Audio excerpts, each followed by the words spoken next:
Selamat siang investor, kembali bersama saya Melina dari Mexico Future News.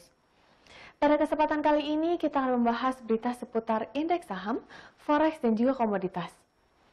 Bursa saham Amerika Serikat berakhir beragam pada akhir perdagangan Kamis waktu setempat atau Jumat dini hari waktu Indonesia Barat karena Wall Street mencermati angka klaim pengangguran Amerika Serikat.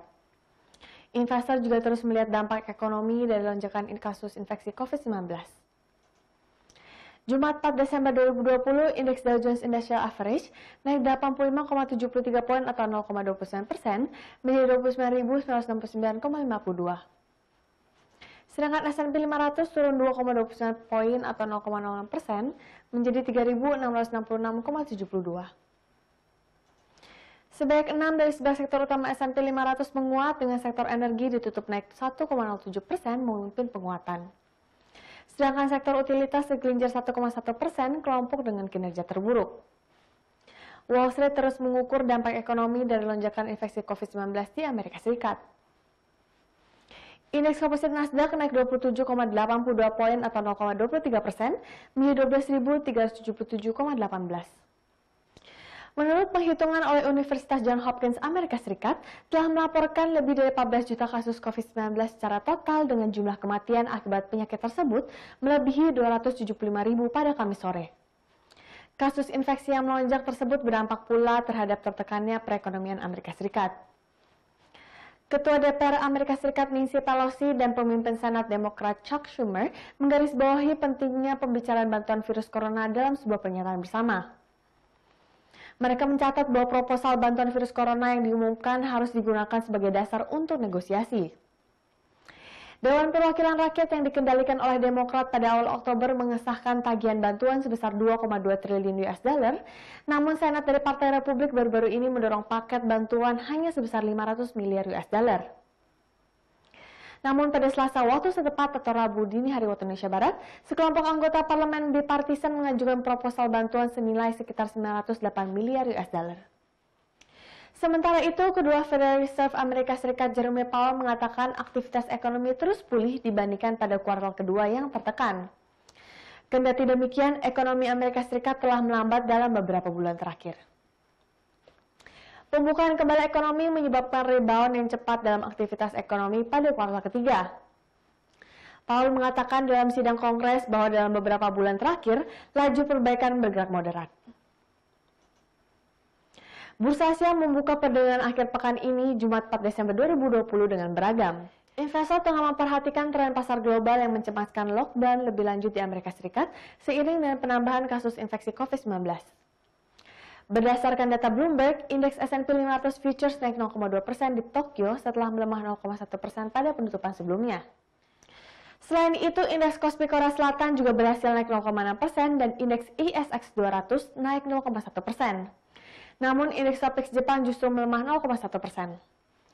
Ahli strategi investasi di Alliance Global Investor Mona Mahajan mengatakan bahwa secara garis besar pasar saham global tetap berada di ambang rekor tertinggi karena investor bertaruh terhadap perkembangan vaksin COVID-19 yang positif dan dapat membantu mempertahankan pemulihan global tahun depan. Beralih ke berita komoditas, harga emas dunia menguat lagi karena dolar Amerika Serikat jatuh dan investor berpegang teguh pada harapan bahwa pada akhirnya akan ada terobosan dalam negosiasi paket bantuan virus corona yang baru di Amerika Serikat. Dikutip dari CNBC, Jumat 4 Desember 2020, harga emas di pasar spot naik 0,4% menjadi 1.838,83 dolar Amerika Serikat per troy ounce.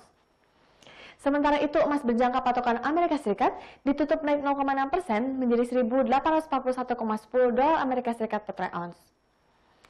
Anggota Parlemen Amerika Serikat berusaha untuk menuntaskan kesepakatan tentang bantuan bagi ekonomi Amerika Serikat yang sedang tertekan dengan tanda-tanda bahwa proposal bipartisan senilai 908 miliar dolar Amerika Serikat mendapatkan daya tarik.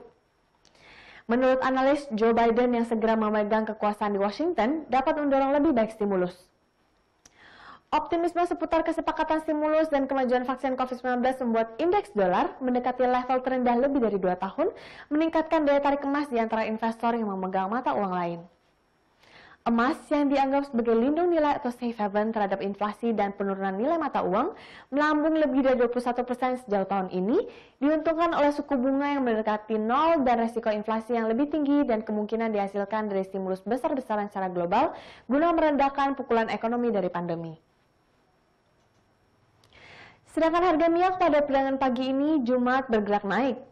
Minyak mentah patokan global Brent berhasil menyentuh level tertinggi sejak awal Maret 2020. Penguatannya terdorong kesepakatan produsen utama komoditas tersebut bersama Rusia dan sekutunya atau biasa disebut dengan OPEC Plus untuk meningkatkan produksi secara bertahap mulai tahun depan. Pada bulan Januari, kenaikannya hanya 500.000 barel per hari. Dengan kondisi tersebut, OPEC Plus setuju total produksi pada awal tahun menjadi 7,2 juta barel per hari. Angka ini turun 7% dibandingkan saat ini sebesar 7,7 juta barel per hari sejak pemotongan produksi pada Agustus 2020. Harga Brent dilansir oleh Bloomberg naik 1,58% menjadi 49,48 dolar per barel pada pukul 9 waktu Indonesia Barat. Lalu harga minyak acuan Amerika Serikat West Texas Intermediate melonjak 1,6% menjadi 46,35 dolar Amerika Serikat per barel. OPEC Plus diperkirakan akan memperpanjang pemotongan hingga setidaknya bulan Maret. Rencana ini berubah total setelah kasus COVID-19 naik di berbagai negara. Konsumsi minyak diperkirakan masih melemah pada awal tahun depan. Peningkatan produksi yang awalnya menjadi keinginan OPEC Plus pun terpaksa tertahan. Perkembangan vaksin COVID-19 juga menjadi pendorong kenaikan harga minyak. Pasar berharap kehadiran vaksin virus corona dapat menghentikan pandemi. Kabar baik ini membuat harga Brent sepanjang November melonjak 27%. Inggris akan menjadi negara pertama di dunia yang memberikan lampu hijau penggunaan vaksin COVID-19 buatan Pfizer dan BioNTech. Badan Pengatur Produk Kesehatan dan Obat-obatan negara tersebut menyatakan vaksin bisa digunakan mulai pekan depan. Pfizer mengklaim vaksinnya efektif mencegah COVID-19 hingga 95%. Vaksinasi akan dimulai pada mereka yang membutuhkan seperti orang tua dan pasien yang rawan. Sekian berita seputar indeks saham, forex, dan komoditas untuk hari ini. Saya Melina pamit undur diri, terima kasih dan sampai jumpa lagi.